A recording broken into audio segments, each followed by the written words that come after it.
전교인 성경 읽기 아가서 개관 시작하도록 하겠습니다. 나의 어여쁜 자야 일어나 함께 아가라고 하는 말은 우아한 노래라고 하는 의미를 가지고 있는데요. 아가서 1장 1절에 솔로몬의 아가라 하는 데에서 그 의미를 가지고 왔습니다. 원어인 헬라어 그리고 히브리어 원어에는 쉬르 하시림 그리고 아즈마톤이라고 하는 의미를 가지고 있는데 이것은 노래 중에 노래, 아름다운 노래라고 하는 의미를 담고 있습니다. 즉 이 안에 나타나는 사랑의 노래를 담아서 이 아가의 이야기, 하나님의 사랑의 이야기, 하나님께서 우리에게 주시고자 하는 이야기를 가장 귀한 것으로 우리에게 소개하고 있다라고 하는 것입니다. 이 아가서에는 아주 특징적인 모습들이 나오는데요. 여느 성경과는 다르게 아주 독특하여서 읽는 이로 하여금 가끔은 당혹스럽게 만드는 내용들이 있습니다. 먼저는 다른 책에는 나타나지 않는 노골적이고 또한 대담한 성적인 묘사가 이 안에는 드러나 있습니다.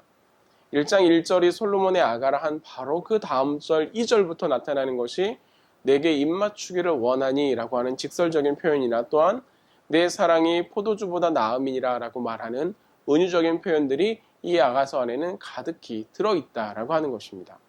그렇기 때문에 각 절마다 대화의 채로 이루어져 있어서 이것이 어떻게 나아가는지 흐름을 제대로 보고 있지 않으면 헛갈릴 때가 많이 있다라고 하는 것입니다.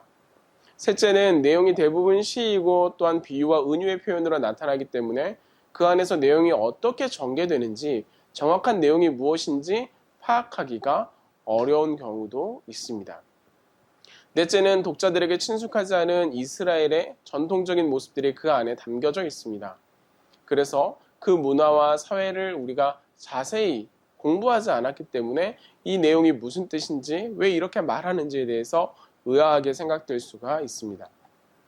다섯째로는 성도로서 책의 내용과 일상생활 이것들을 어떻게 연결해야 하는지 우리 신앙의 모습과 어떻게 매치를 시켜 이야기해야 되는지에 대해서 곤란할 때가 있다라고 하는 것입니다. 이것이 아가서를 읽어가면서 우리가 가지는 문제점과 또한 고민, 난제라고 할 수 있는 그런 부분인데요. 이러한 난제 때문에 아가서는 정경, 그러니까 성경으로 인정받는 데 있어서 많은 어려움이 있었던 것이 사실입니다. 그러나 이 아가서가 기술하는 사랑의 모습이 하나님과 이스라엘 백성 간의 그 사랑의 모습을 표현하고 있다라고 하는 이유로 나중에 정경에 포함되는 마지막 책이 되었습니다. 그뿐 아니라 아가서는 메길로트에 포함되어 있는 책입니다. 메길로트라는 것은 유대의 각 절기에 읽는 5권의 두루마리를 이야기하는데요. 아가서는 6월절에 읽는 책으로 되어져 있습니다. 이는 하나님께서 이집트에서 이스라엘 백성을 구원해 내실 때 하나님께서 이스라엘을 얼마나 사랑하셨는지 어떻게 그들을 구하셨는지를 이 아가서를 통하여서 읽게 되었다라고 하는 것이죠. 그래서 초반에는 이 아가서를 먼저 읽고 6월절에 규례를 지켰다면 지금은 그 모든 것들을 정리하여 이 아가서를 읽어감으로써 이것이 우리에게 향한 하나님의 말씀이다라고 하는 것으로 마무리하는 형식을 취하고 있다라고 합니다. 이러한 아가서는 문학적 형식이 독특하기 때문에 그것을 읽어나가고 해석하는 데에도 다양한 이해가 공존합니다. 유대인 랍비들은 아가서에서 이야기하는 남녀 간의 사랑의 이야기를 하나님과 또한 이스라엘 민족 간의 사랑 이야기로 이해하고 해석하고 있습니다. 이것을 초대 교부, 기독교 교부들 오리게네스나 또한 아타나시우스에 이르러서는 그리스도와 이 교회 간의 사랑의 이야기로 표현하고 있습니다. 이에 따라서 솔로몬 그리고 술람미 여인에 대한 해석의 방법이 조금 달라지기도 하는데요. 이것을 모형론적 해석이라고 합니다. 이 외에도 이 아가서 내용에 대해서 이것은 연극의 극본으로 우리에게 나타난다. 독백이나 또한 합창이나 또한 줄거리의 이야기가 들어있는 하나의 희극적 관점이다 라고 이야기하는 해석도 있고 고대 근동에서는 실제적으로 장례 때 읽어졌던 이 고인이 우리를 얼마나 사랑했는지를 이해하고 설명하는 내용으로 때로는 결혼을 준비하며 결혼식을 진행할 때 있어서 이 부부가 얼마나 사랑을 해야 하는지에 대해서 권면하는 내용으로 읽혀졌던 재회식이나 결혼식의 그런 관계로 사용되었던 책이었습니다. 그리고 마지막 남은 것이 남녀의 사랑 그 자체를 문자적으로 받아들여서 사랑시로 해석하는 내용이 있습니다. 이렇게 제시된 여러 가지 해석 방법 중에서 그래도 가장 많은 무게를 두고 있는 것은 남녀 간의 사랑시로 읽는 문자적 해석 방법입니다.